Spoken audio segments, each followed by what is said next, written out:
Hey everybody, this is Melissa for Scott Township Public Library. I hope you're well. As you might realize, it's March and St. Patrick's Day is very quickly approaching, March 17th. So in honor of St. Patrick's Day, we're going to make an Irish recipe for the virtual cooking club. This one is going to be Irish stew, but here's a twist. We're going to make this one in the Instant Pot, which is a fabulous tool. And what would normally take us hours and hours is going to take about an hour total. So that's pretty amazing.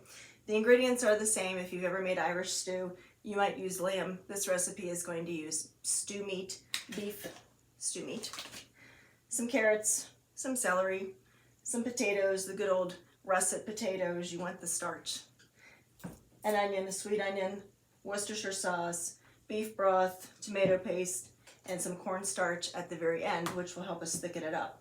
If you do try this, you'll see that the recipe also includes a bottle of dark beer, preferably Guinness. I won't be putting that in today since this is our family-friendly cooking club, but if you want to include that when you make this for yourself, feel free.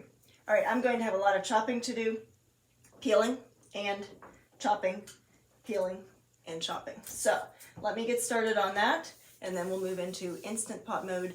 And everything happens in the Instant Pot. One pot. Yes. Stay tuned. Alrighty, I've been a busy girl peeling and chopping my vegetables. There is the onion and the 2 russet potatoes. And there is peeled and chopped carrots. And those 3 ribs of celery and some garlic that I planed on my little micro planer that I absolutely love. And next step, while these guys are sitting here waiting, is for me to brown the stew meat in the Instant Pot. And I'll use saute mode for that and brown it and then remove it and start cooking the veggies. There's the stew meat, pieced up into nice bite-sized chunks. Here's where it's going to go. Haven't turned it on yet, but when I do, I will use the saute button right down there. I will brown the meat in the olive oil and then hit cancel and take it out and move on to the vegetables. All right, we are instant potting right now. You see I have it on saute mode and our beef is in there cooking away, and I'm using a wooden spoon to keep stirring it up and make sure that all the pieces get equally browned. As soon as that is finished, I will hit cancel, which stops the saute process, and then I will move that beef into a bowl or onto a plate. There's my shallow bowl, and next will be vegetables. All right, there's our browned beef, and now in its place, onion chunks. Those are sauteing now. I added a little more olive oil. You'll have to play it by ear there, and you'll see saute mode.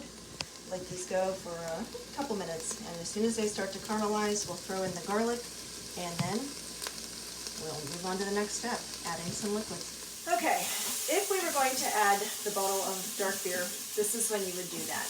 You would actually use that to deglaze the bottom of the stock pan here. But we're not going to do that.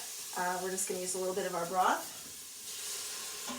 Make sure we get all those nice little bits scraped off the bottom of the pot here. And now I'm going to put the meat back in about a minute.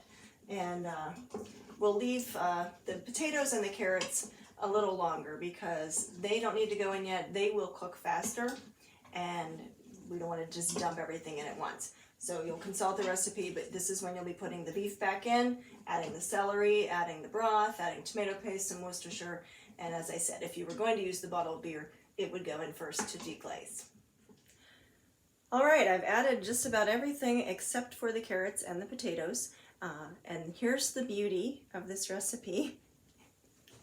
You let the Instant Pot do the work for you.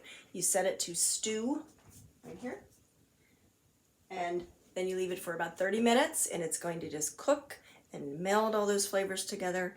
And then we'll do a quick release of pressure and add the last 2 vegetables and put it on for a few more minutes, and that's it. And you can thicken it at the end with the cornstarch. But it's all in one pot, really pretty uncomplicated other than a lot of chopping and making sure you've got everything staged and ready to go, which is typical for pretty much any cooking project. So stay tuned. We'll come back 1 or 2 more times and see how this all ends up. Can't wait to try it. My house smells so good. I did a quick release of the steam over here. My Instant Pot is on keep warm mode, so I'm going to cancel that. But I instant released the pressure by turning it from sealed to venting, and it was over there fussing and fizzing and making all sorts of noises. Now I'm going to take the lid off, and this is the last step. If I had used a bay leaf, I would take it out, but I didn't use that. Totally up to you. I'm going to add my carrots and my potatoes, and then I'm going to turn this back on for 4 minutes on pressure cook, and we'll see what we end up with. All right, let's have a look. This is after the last cook, when I added those potatoes and carrots and did 4 more minutes of high pressure. This is what we ended up with. It smells so yummy. And I did go ahead and add the cornstarch and water mixed together. You premix and then kind of stir it in, and it thickens as it sits there. So I think we're ready to try it. And our Irish stew is complete in a bowl, all ready to enjoy. Nice and hearty and thick. It smells good. The meat is tender, and it was just about an hour, maybe a tiny bit over an hour, because of the time required for your Instant Pot to come to pressure. And we were doing several iterations, but it was all in one pot. It smells great. It tastes wonderful, and it's a single dish to wash when it's done, other than your cutting boards. So I hope you enjoy the video. I hope you try this recipe, especially since it's a timely one with the upcoming holiday. And just hope you have enjoyed these virtual cooking clubs until we can get back together in person. This is Melissa for Scott Township Public Library. If you did enjoy the video, feel free to subscribe to our YouTube channel.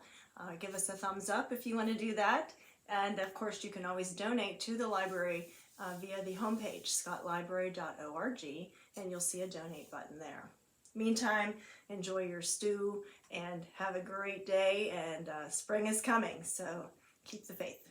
See you soon.